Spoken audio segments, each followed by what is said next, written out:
Social મીડિયામાં બેફામ ગાળાગાળી કરી લોકોને બદનામ કરનાર અને ખંડણીના આરોપસર જેલની હવા ખાઈ ચૂકેલી કીર્તિ પટેલને પાસા કરાયા છે. ગુનાહિત ઇતિહાસ અને વારંવાર ગુના આચરવાની ટેવને ધ્યાનમાં રાખી સુરતની કાપોદ્રા પોલીસે કીર્તિ પટેલની પાસા હેઠળ અટકાયત કરી વડોદરા મધ્યસ્થ જેલમાં ધકેલી દીધી છે. સુરત પોલીસ છેલ્લા કેટલાય સમયથી ગુનાહિત ધમકી, ખંડણી અને ખાસ કરીને સોશિયલ મીડિયાનો દુરુપયોગ કરી ગુનાહિત પ્રવૃત્તિ આચરતા ઇસમો સામે કડક વલણ અપનાવી રહી છે.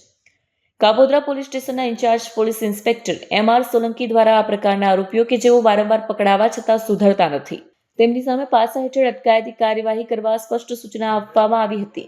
ચર્ચાસ્પદ કીર્તિબેન રણછોડભાઈ પટેલનું નામ આ યાદીમાં મોખરે હતું. કીર્તિ પટેલ તાજેતરમાં કાપોદ્રા પોલીસ સ્ટેશનમાં દાખલ થયેલા બળજબરીથી પૈસા પડાવવાના એક ગુનામાં પકડાઈ હતી. જોકે આ તેનો પહેલો ગુનો નહોતો. પોલીસ તપાસમાં સામે આવ્યું કે કીર્તિ પટેલ ગુનાહિત પ્રવૃત્તિ આચરવાની રીતસરની ટેવ ધરાવે છે અને તેનો ઇતિહાસ જોતા તે સમાજની શાંતિ અને વ્યવસ્થા માટે જોખમરૂપ બની ગઈ છે, જેથી પાસા હેઠળ ધરપકડ કરી તેને વડોદરા મધ્યસ્થ જેલ ખાતે મોકલી આપી હતી.